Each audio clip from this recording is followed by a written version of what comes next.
Welcome again to Joe Stunner Boxing. If there's one platform in boxing that I don't think gets enough credit, I think that's Channel 5. Because if you go back for what must be getting on for about 10 years, you'll see lots of really great main events on Channel 5 shows.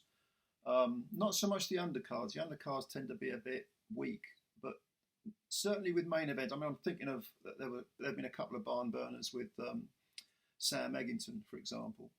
I think one of them was Fight of the Year against a Frenchman whose name I can't remember offhand. But anyway, my point is that Channel 5 put on some good boxing.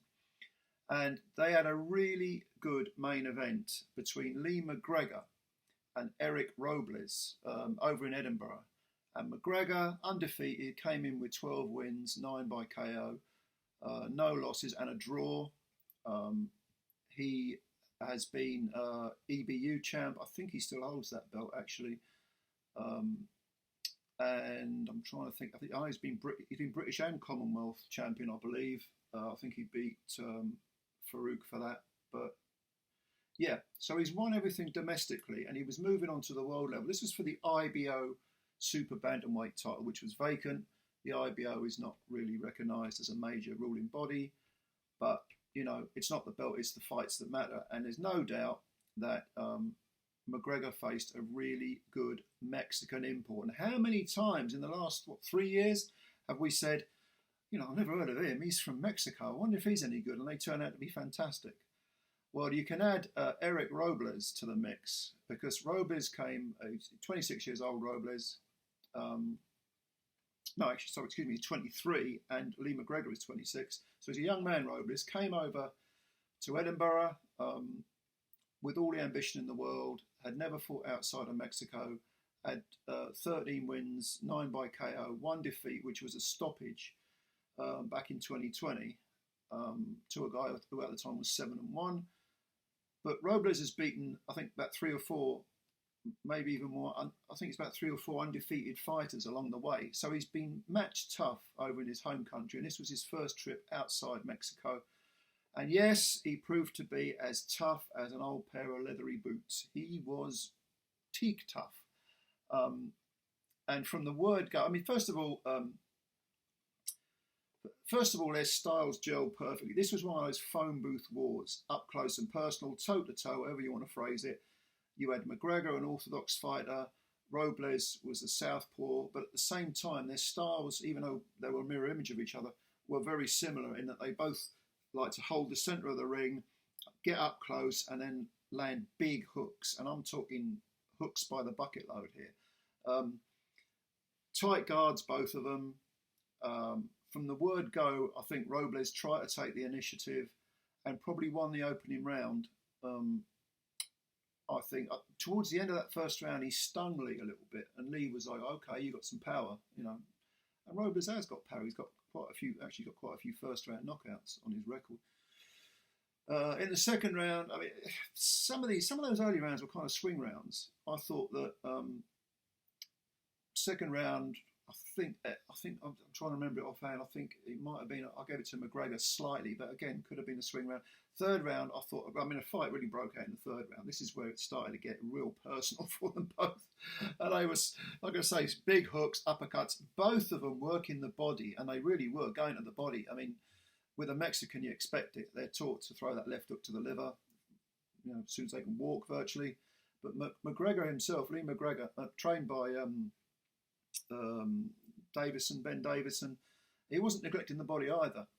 And I would say that as the rounds progressed, even though they were swing rounds, I would say Robles was firing more punches, and probably 60, maybe 70% were getting through.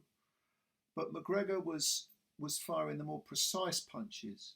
His style reminded me a little bit of like a maybe a Lee Wood type, in that he was thinking about, where am I going to, everything had a reason. Where am I going to fire this punch? Which punch am I going to throw?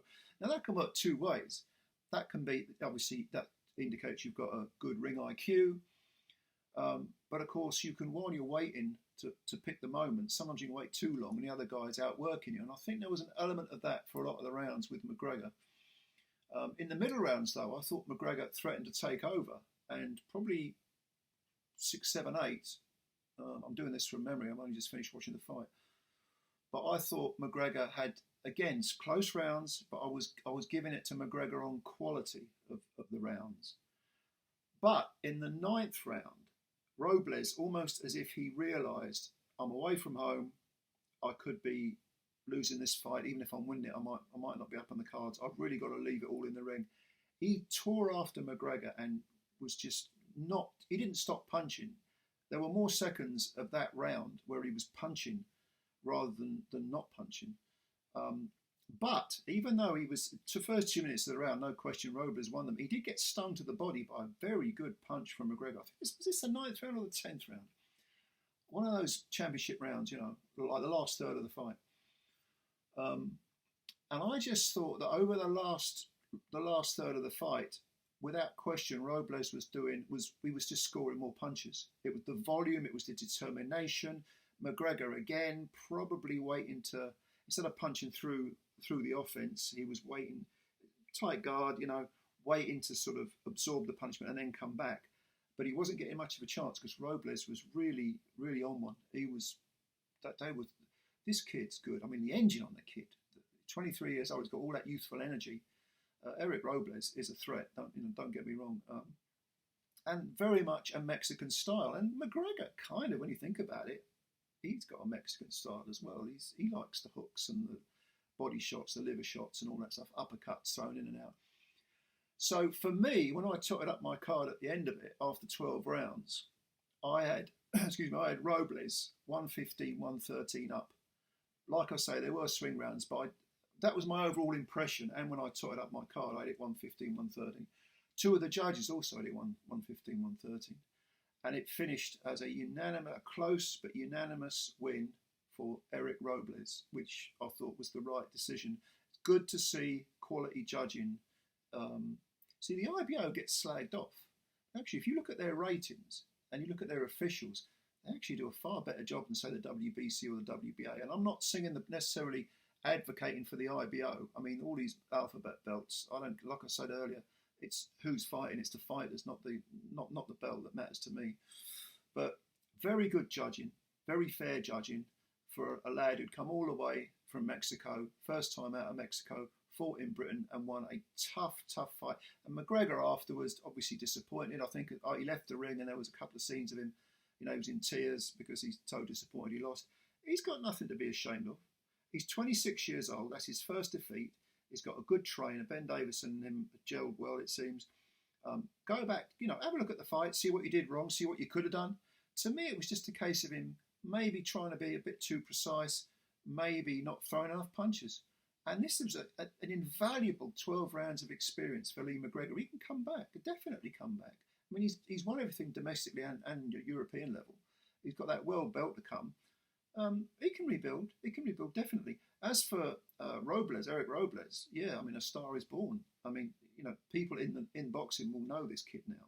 He won't have a big. I mean, he's been on Channel 5 telly. People will remember him from that, which is really a real excellent platform for him because loads of people watch Channel 5.